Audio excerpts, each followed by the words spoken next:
What's up, everybody? Brett here, back today casting some more Total War Warhammer 2 multiplayer action. This time it is a subscriber submission by my buddy Triari, playing his High Elves. I wanted to cast this one because I saw he was bringing a lot of the newer units. And I say newer, the DLC's been out for a hot second now, and I think most of the meta has been resolved. But there are, like I said, some newer units in this battle. He's got 2 units of the Warlions of Crace. He's got 3 groups of the Silvering Guard, and he's got the Rangers out on the flanks. He's also brought the Princess on a Griffin, which is something I don't even think I've seen before in multiplayer. I don't know if that's something that a lot of people are doing, but I love it. You know, the Princess is one of those characters that she's a really cheap pick, and she has a lot of synergy here with the Mage of Fire, and especially if you're going to spam fireballs, which is going to be kind of the name of the game this battle. There's a sniping synergy, a Lord sniping synergy that you can have between these two while still maintaining the versatility of a Lord on a monstrous mount. And I like this option a lot. It's kind of you're kind of hedging your bets in a way. And here in the background, we've got the Sisters of Avalorn, 2 groups. I think there are 2 groups. Or is it just one? Is it just one sister? One sister, okay, I was a little bit off. I thought there were 2 sisters. But it's one sister paired with the Talons of Tor Khalida. This group pairs really well with them. They do magical as well as flaming damage. But the reason why you bring this unit as well, one, they're cheaper than a standard sister, while still kind of producing a heck of a lot of damage. They apply flammable. So, applying this weakness to fire, while also dealing fire damage from a pretty godly range of 180. You pair that with the incredible armor piercing of the Sisters of Avalorn, as well as their flaming damage. Not to mention you've got a mage with the lore of fire, and boom, boom, boom, you've got all the recipes for a great sniping build. Out on the flanks, though, these Warlions have been paired with the Lyrian Reavers, real cheap cav to go with the Warlions, who, no doubt, because of their anti-infantry nature, will just be looking to encircle here. And, you know, Triari's being forced to move forward because of the opponent's Doomdiver Catapult. That is, you know, slowly over time, it's already up to 6 kills. The battle hasn't even really started yet. But he's got the ranged advantage, so that forces the High Elves in. A front line of Savage Orcs, I like that versus Standard Spearmen. But we'll see how well they do against something like the Silvering Guard. A lot sturdier. 75 armor, silver shields. They're anti-large, but they just hold forever. Their leadership is so solid. They're a great unit. And for their cost, I don't think... Some people think they're a little bit like undercosted or overpowered. I don't think so. I think they're an easy unit to overwhelm. They're also an easy unit to ignore. But they're just a very steadfast, solid unit. And in the Greenskins front line as well, he's got 2 Black Orc Big Bosses, which will play a decent role in this battle. They are tanky. They are pretty murdery as well. I don't know if that's a word, but I'm going to use it. Get back here for some leadership buffs as well as heroic killing blow. I love having 3 sources of leadership for the Greenskins. If your Lord ever gets sniped out, and the Lord this time is Azhag, who is going to be looking to do some sniping himself, then you have other bastions of leadership that can keep your poor morale, your poor leadership under control on the Greenskin roster. Took a lot of spells here on Azhag. I would not recommend this. I'd say, you know, pick 2. That's usually where I'm at. Pick something that does damage and pick something that gives you versatility. But we also have Slaga's Slashes. We have Get On With It. We've also got Azhag's Hard Armor. So all the abilities on Azhag. Potentially hoping to duel. I don't know what you would be dueling. A dragon, perhaps, just wanted all the abilities and buffs available to him. But Spirit Leech is probably going to be mostly the name of the game. You've got a flanking force of Double Force Goblin Spider Riders. With their poison, they're going to be able to slow something down. And then you do the Morgrim's Mangy Marauders combo where you pepper them with their armor-piercing missiles. They're super fast, so they're not going to get caught. Especially once you add in the poison to that. But the gooning is already beginning. And I think that's about it. We've just got some goblins here. We've got the Warlord's Boys.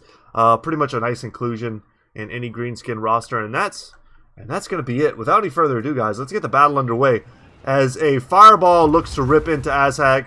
And they're going to trade here. A Spirit Leech for a Fireball. But then the Princess is going to use her ability. I think it's called Volley of Arrows. See if we can get that there. Volley of High Arrows. So, good versus armor. And Azhag does have 70 armor. So, it's going to penetrate and do some decent damage. 3,300 HP will sort of keep an eye on Azhag here over the course of a long battle to see how he does. I like the skirmishing with the Forest Goblin Spider Riders here, just slowing down the advance of the High Elves. especially on the Rangers who are not armored and not shielded. They'll take a ton of damage versus that. And Triari just looking to kind of push through. He knows what he wants to do, so he's ignoring these Morgrims. I probably would as well with their 92 speed. There's really nothing that can catch them, especially as long as they are poisoned. The Talons here, not on a great target. The Warlord's boys are silver shielded, but he's going to be pushing them forward. Another Fireball, a very cheap spell, coming in. While the Princess, she is a ranged unit. She does have a bow. So she's just going to be shooting back on Ashab all game. She has a ton of ammo as well, 32. And it looks like a miscast there from Azag is going to be taking him down to 2200 HP. As the fire rains in, looking to shut down the Doomdiver catapult, which at this point has been shooting at the mage, helping Azag to kind of like counter the sniping, but that's it. It's not going to take too many volleys before the Doomdiver catapult is off. And when Azag overcast that Spirit Leech to try and get extra range, he hurt himself. And another fireball going in, just punishing him. If he sits still for too long, I wouldn't be surprised to see the sisters switch over to him, and they absolutely did. Yeah, down to 1,400, 1,300, just brutal at this point. And even though he's not doing bad in the front line, Soul Blight going off to lower the base armor and weapon damage of the Silvering Guard. You know, he's going to win the front line, but at what cost? He kept all of these melee units back to try and protect his Doomdiver, but he had nothing to push with. Had he perhaps sent these two goblins just through the gaps here to chase down these sisters and Talons, he might have been able to prevent the Doomdiver from getting killed. And just keep the Savage Orcs back to sort of deal with the Warlions and the Illyrian Reavers. Morgrim's Ranging Marauder is going to be looking to get a charge here. And they'll shut down the sisters for a little while, but the sisters are not pushovers in melee. I'm pretty sure they'll beat them, as a matter of fact. Beat the heck out of them. As the Princess comes in, she does cause terror. Wolf Riders not really known for their leadership, but I'm seeing a pretty big problem here in the greenskin play. Wah has been popped. Azag has come back. He's using his abilities to try and keep his leadership high. He used Aspect of the Dread Knight. That's not a bad play.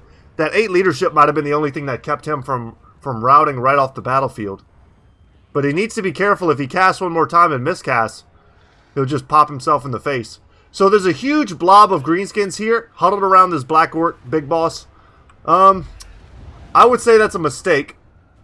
Got another Soul Blight going off. Because if... Oh, God. And then he nuked himself. Oh, no. Sorry, Azag. It looked like he tried perhaps casting a Spirit Leech, and he did. He got an overcast Spirit Leech on the mage. But it's not going to do much. The mage is still pretty healthy. Burning Skull going off through this large blob of infantry. When you know your opponent has AoE magic, you got to be aware of that. And another volley of high arrows going off of the Black Orc Big Boss. Get back here is going to stabilize some of them. And a roasting breath attack from that mage as well. The other Black Orc has just been grinding against the Silvering Guard. Not a great fight. What you want to do at this point, you've already lost Azag, you've lost your Lord. Your opponent has all these range tools. You need to get yourself together as much as you can and try and shut down everything that can harass you. It's not going to be easy because they have multiple sources of that. The Princess can just sit up here all day long and snipe. We still got some very healthy units back here. Yeah, I mean, it's all but done. The Dragon's going to get in. Help to break the morale of this Black Orc Big Boss. Both of them separated. But there's just too many healthy units on the battlefield now. And with the Lions can chase down whatever they like. The Illyrian Reavers as well. And there's not going to be much they can do about it. We can kind of get in the mix here and watch this happen. He'll never grow up to have his own Wah. As the Savage Orcs beat down the Rangers. I will say, I do like the pick of the Savage Orcs. I think they counter pretty much everything but the highest tier of High Elf Infantry. For a low cost of 550. It's not too bad. Trying to think of what else the greenskin player could have done. I think once you realize that your opponent is going for a snipe-centric build, you have to keep your Lord as far back as possible, and you have to keep him very mobile. There was a lot of opportunities to dodge those fireballs. Although I will say, since more recent changes, Fireball has become one of those types of spells that just seems to always land. It's got such a curve to it now that it never used to have. But yeah, definitely here was hoping to snipe. I mean, they were both hoping to snipe. It's just Triari bought the better tools. Sisters of Avalorn and he had like 2 different strategies for sniping. He had a Lord and Hero combo, and he also had a 1-2 punch with the Sisters of Avalorn and the Talons of Tor Kalita, which also synergized with his Lord combo. But if one of these combos broke down, the other one was still intact to attempt to snipe out. But great play from everyone. Thanks Triari for the submission. Thanks Bade Il Oba, I'm just gonna say, for your stalwart play. And guys, if you'd like to submit any replays, all you gotta do is go to the Discord channel with the link down below, and go to the Total War Replays channel, and in there you can kind of link a replay, and I would be happy to cast it. But that's gonna be it for me today, guys. Thank you so much for watching. My name is Brett. The channel is Goodtalk Gaming, and as always, y'all, I'll see you in the next one. Take care.